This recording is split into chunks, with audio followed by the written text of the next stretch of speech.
उज्जैन और इंदौर संभाग सहित संपूर्ण मध्य प्रदेश में निवास करने वाले आंजना समाज के लाखों आम नागरिकों और वरिष्ठ जनों का कहना है कि मध्य प्रदेश को पूरे भारत में धार्मिक, सांस्कृतिक और प्रेम सद्भावना से परिपूर्ण राज्य के रूप में पहचाना जाता है।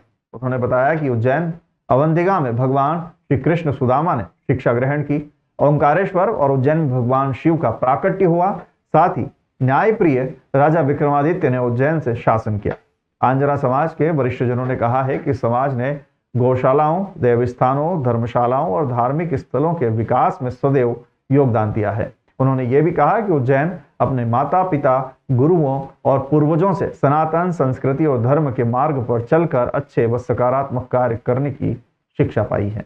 अगर बात करते हैं, उज्जैन शहर को संपूर्ण भारत के अंदर धर्म नगरी, शिव की नगरी और भगवान श्री कृष्ण सुदामा की शिक्षा नगरी के रूप में जाना जाता है। साथ ही अगर बात करते हैं तो उज्जैन ही नहीं, संपूर्ण मध्य प्रदेश के अंदर जो है आंजना समाज भी निवास करते हैं और आंजना समाज के सभी वरिष्ठ जन कह सकते हैं, जन प्रतिनिधि कह सकते हैं और सभी पदाधिकारी भी कह सकते हैं, जिन्होंने शिव भक्ति और भगवान श्री कृष्ण से, शिव से बहुत कुछ सीखा है। धर्म ध्वजा को लहरा रहे हैं, शिव स्थान बने हुए हैं, गौशालाएं बनी हुई हैं, धर्मशालाएं बनी हुई हैं और बेहतर और अच्छे कार्य कर रहे हैं। हमारे साथ चर्चा करने के लिए कुछ जनप्रतिनिधि कह सकते हैं, नागरिक कह सकते हैं कि किस प्रकार से उन्होंने भक्ति कुछ मार्ग चुना। साहब, आप लोगों ने, मैंने देखा है, मैंने नहीं, कई लोगों ने देखा है, मध्य प्रदेश में धर्म ध्वजा लहरा रही है। ये शिव नगरी है, गौशालाओं को आपने कैसे चुना, क्या मानते हैं? जी शर्मा जी, सबसे बड़ा तो हम भाग्यशाली पुण्यात्मा हैं कि हमारा जो गांव चिकली है वो एक मान के चले उज्जैन में ही है, 18 किलोमीटर यहाँ से दूर है। यहाँ पर भगवान श्री कृष्ण सुदामा जी और बलराम जी की शिक्षा स्थली रही सांदीपनी आश्रम, और बाबा महाकाल स्वयं प्रकट हुए। तो अब वो जो हमने वहाँ से सीखा है, जो प्राप्त किया है, वो काम तो करेंगे ही सही।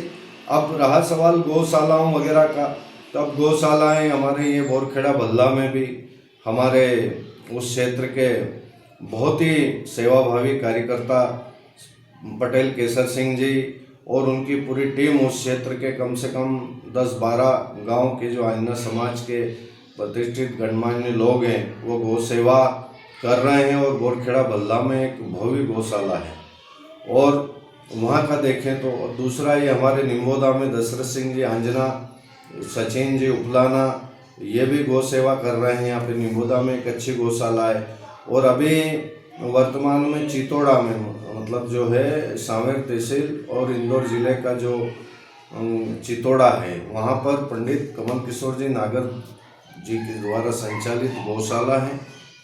वहाँ पर बड़ौदा पंथ के पटेल श्री गंगाराम जी आंजना जी और पटेल श्री रणजीत सिंह जी, पटेल पुष्कर जी और उनके परिवार ने जो धर्म ध्वजा लहराई है उस गौशाला के अंदर, और जो कार्यक्रम आज समापन हुआ है वहाँ पे भागवत जी कथा का, वहाँ पर आप देख ही रहे हैं लाखों लोग आ रहे हैं और उस धर्म लाभ ले रहे हैं। गुरु जी के श्रीमुख से, मुखारविंद से जो वाणी निकल रही है और जो हमारा लौकिक और पारलौकिक उन्नति का मार्ग प्रशस्त हो रहा है, ऐसे कार्य करने के लिए मैं उस परिवार का भी हृदय से बहुत बहुत धन्यवाद देता हूँ। तो देखा आपने, संपूर्ण उज्जैन संभाग, इंदौर संभाग में शिव भक्त कह सकते हैं, राष्ट्र भक्त कह सकते हैं, सभी आंजना समाज के सभी वरिष्ठ जन जो है उज्जैन अवंतिका की धर्म ध्वजा को लहराएं। उज्जैन से वीरेंद्र शर्मा।